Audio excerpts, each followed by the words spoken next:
is the high-speed track at Holloman Air Force Base. This is the track. A pair of welded crane rails spaced 7 feet apart, stretching nearly 7 miles along the basin floor.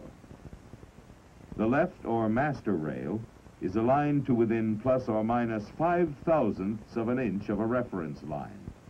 The right or east rail is aligned to the master rail to within plus or minus 1/100th of an inch. The direction of the track is almost due north. During 1954, we were conducting a series of track tests on human responses to acceleration, deceleration, and wind blast, which gained a certain amount of recognition.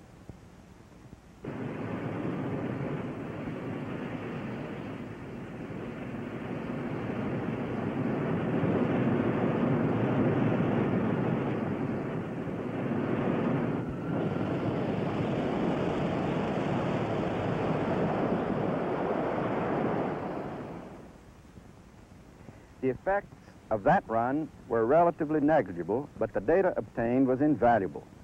The instrumentation consisted primarily of sensors mounted on my body and the sled, plus cameras to record various stages of the run. Braking was provided by the momentum exchange technique, still in use, I might add. Let's take a look at how this system operates.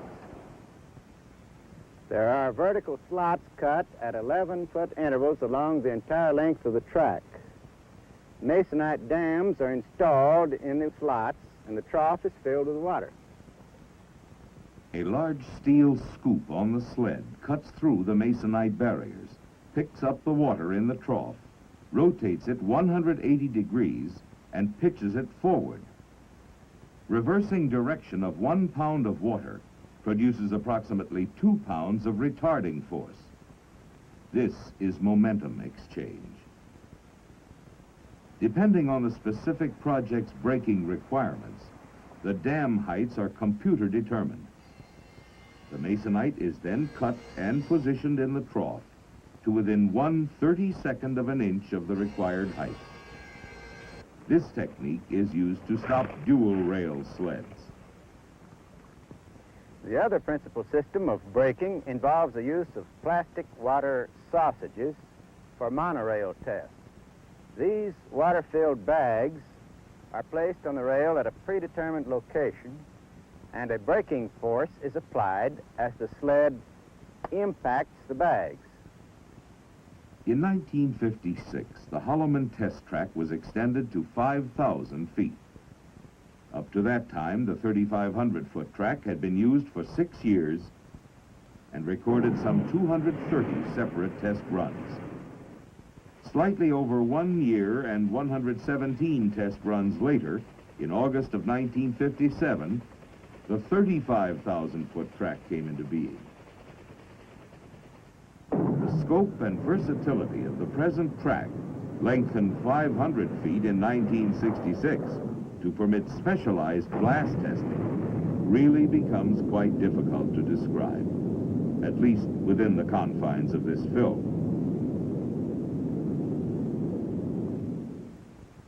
One of the unique features of this track is 6,000 feet of rainmaking equipment. Such testing makes up a major part of the track's workload and is designed to study the effects of an artificial rain field on experimental and operational radomes, nose cones, and materials. The adjustable spray heads are spaced at 8-foot intervals and are able to generate a rain field of variable drop size and variable rain rate.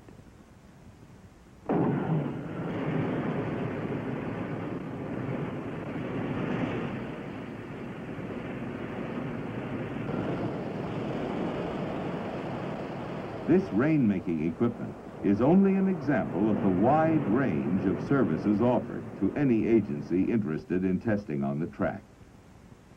Instrumentation, of course, is really the key. This is Midway, located at midpoint along the track. Housed within this 2-story blockhouse is the mass of electronic equipment used to provide both customers and project people with the desired data on each test run conducted on the track. For example, sled profile measurement station.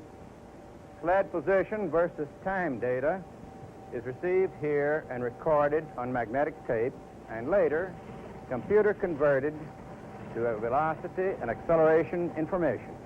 The method of obtaining such information is unique. At 13-foot intervals along the track are light beam interrupters. During the test run, a sled-borne sensing head with a light source and a photosensitive pickup crosses the interrupter. The resultant break in the light beam produces a voltage pulse, which is telemetered to Midway and recorded. The telemetry receiving and recording equipment and timing equipment at Midway are some of the most sophisticated now in use.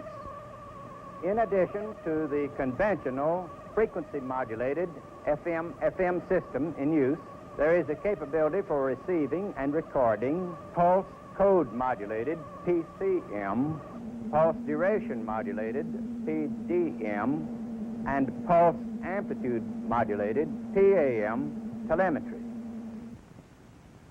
On the roof of Midway is the Track Safety Control Center.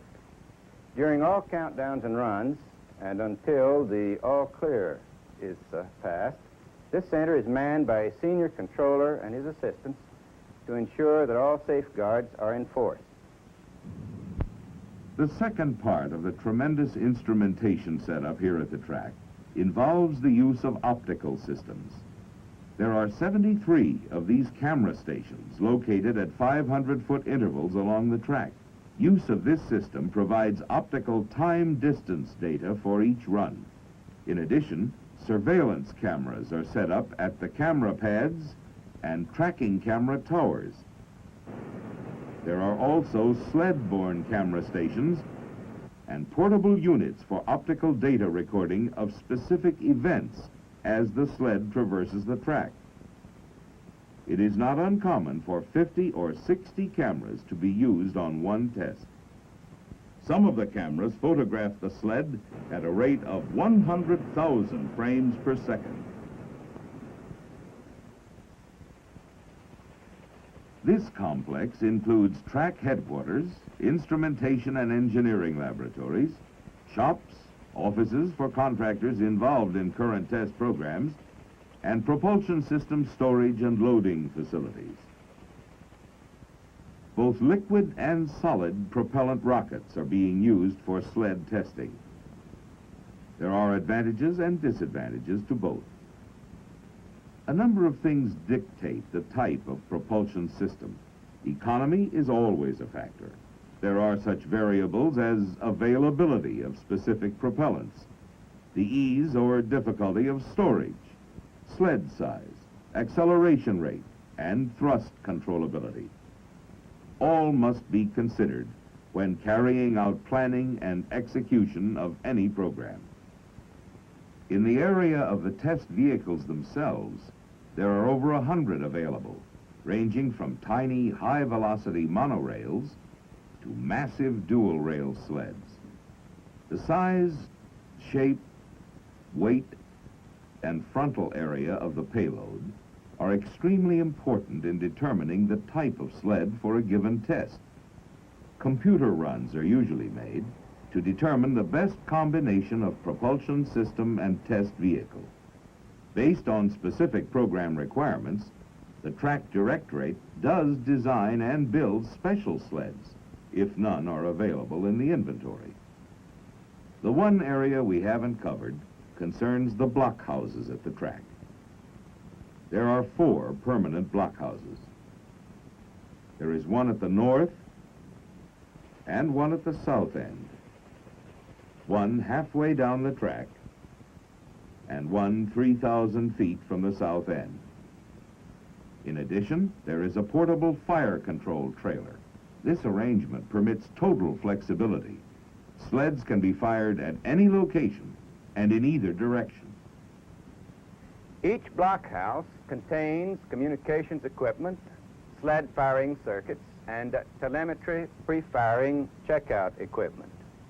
As many as 100 channels of sled data are controlled and monitored from the blockhouse prior to firing. Enough of the physical layout here at the Holloman track. It is big and impressive installation staffed by skilled, dedicated professionals. All the planning, coordination, designing, and computation come into sharp focus as the sled sits on the end of the track before being fired. For the next few moments, while we wait for the launch, I want you to watch the drama of the track as it unfolds almost daily.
The track to date has conducted over 4,500 test runs on projects covering missile guidance systems, aircraft ejection systems, rain erosion studies, impact studies, and biomedical explorations on both man and monkeys. This has made the Holloman track one of the foremost research and development facilities in the United States.